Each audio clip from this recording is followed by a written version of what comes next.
이야기로 듣는 한국사.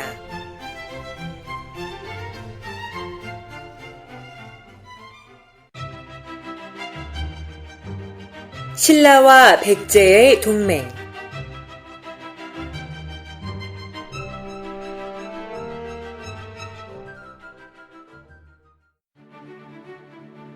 (475년) 고구려의 장수왕이 남진 정책을 펴면서 백제의 수도 한성을 공략하자 백제와 신라는 큰 위협을 느낄 수밖에 없었어요.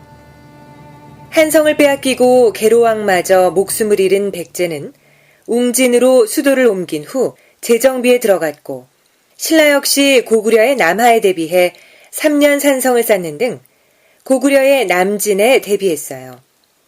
그리고 한강 유역을 고구려에 빼앗긴 신라와 백제는 서로 구원군을 보내주며 동맹을 강화했죠. 고구려의 장수왕이 죽고 난 후 백제에서는 동송왕이 왕위에 올라 정치적인 안정을 꾀하였는데, 493년 신라와 동맹을 맺어 고구려와 싸우는 한편 498년에는 탐나국을 복속시키기도 했단다. 그렇지만 동송왕은 안타깝게도 백제 내의 정치적인 숙적들에 의해 501년에 살해를 당하고 말았지. 백제가 다시 전성기를 맞이한 것은 바로 그 동송왕의 뒤를 이어 왕이 된 문영왕에 의해서였단다. 반란 세력을 평정한 문영왕은 지방에 22개의 담로를 두고 왕족을 파견해서 다스리는 중앙 집권적인 형태를 갖추었고, 농업을 장려하고 수리시설을 확충하는 등 국가 재정의 확충에도 힘을 기울인 임금이었지. 문영왕의 노력에 의해 국권을 회복한 백제는 중국의 양과 교류하여 유학과 도교 사상을 받아들였고, 바다 건너 일본과도 교류를 활발히 진행해 많은 문물을 전해주었죠. 문영왕은 한강 유역을 회복하기 위해 고구려를 수차례 공격하기도 했어요. 문영왕의 뒤를 이어 왕위에 오른 문영왕의 아들 성왕은 538년 수도를 웅진에서 지금의 부여 지방인 사비로 옮기고 국호를 남부여로 칭했단다. 이것은 부여의 정통성을 승계했음을 천명하는 동시에 적극적인 대외 진출을 시도하려는 기계의 표현이라고도 할 수 있지.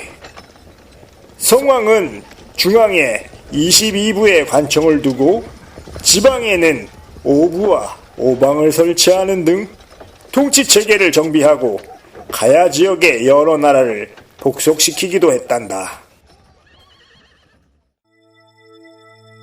한편 고구려의 위협을 느끼던 신라에서도 진취적인 기상을 바탕으로 변화를 꾀하는 움직임들이 나타났어요.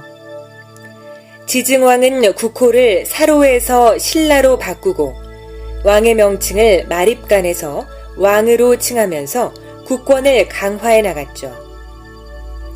지증왕 때인 512년 신라의 이사부는 동해에 있는 우산국을 점령하기도 했어요. 지증왕의 뒤를 이어 왕위에 오른 버풍왕은 건원이라는 독자적인 연호를 제정하고 왕권 강화에 더욱 박차를 가한 임금이었죠.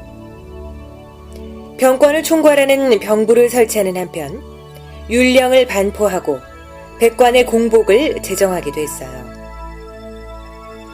또한 중국의 양나라와도 교류하고 불교를 공인하는가 하면 상대등이라는 벼슬을 내려 귀족들을 왕권 아래로 복속시키기도 했죠.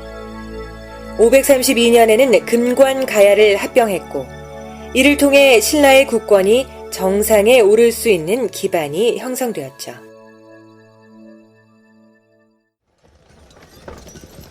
버풍왕의 후대 임금인 진흥왕 때에 신라는 더욱더 융성할 수 있었지.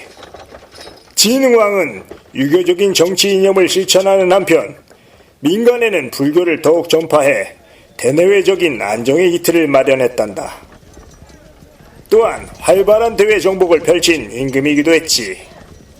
551년에는 백제의 성왕과 동맹을 맺어 고구려를 공격한 다음 한강 유역을 차지할 수 있었단다. 진흥왕에 의해 국사라는 역사서를 편찬하기도 했던 신라의 거칠부는 백제 가야의 연합군과 함께 고구려를 공격하여 한강 하류의 육군과 상류의 10군까지도 섭렵할 수 있었어요. 그런데 백제 가야와 함께 한강 유역을 차지한 진흥왕은 다른 생각을 하게 되었죠. 그것은 바로 백제와의 동맹을 깨고 한반도의 중부 지역을 독차지하겠다는 것이었어요. 553년 진흥왕은 낮의 동맹을 일방적으로 깨뜨리고 백제가 점령하고 있던 한강 하류 지역을 급습해 손에 넣었지. 이에 놀란 백제의 성왕은 대가야와 연합군을 형성해 신라를 징벌하고자 출정했지만 오히려 관산성에서 패하고 성왕까지 목숨을 잃는 일이 벌어졌단다. 백제의 반발까지 수습한 신라의 진흥왕은 그 기세를 몰아 지금의 함경도 지역까지 영토를 넓혀나갔죠. 이런 진흥왕의 업적을 기리기 위해 북한산과 창녕, 황초령, 마온령에는 진흥왕 순수비가 세워지기도 했어요. 그리고 그 유명한 황룡사 9층 목탑도 이때 세워진 것이었죠. 이후 신라는 562년에 고령의 대가야까지 정복함으로써 낙동강 유역까지 손에 넣을 수 있었어요. 신라에게 배신을 당한 백제는 다시 국권을 회복하려 노력했지만 예전과 같은 전성기를 누릴 수는 없었어요. 백제는 신라에게 많은 영토를 잃은 고구려는 물론이고 바다 건너 외하고도 동맹을 맺어 신라에 대항해 보았지만 신라가 중국의 당나라와 동맹을 맺은 후 공격을 감행해 오면서 오히려 더 큰 곤란을 겪게 되었죠.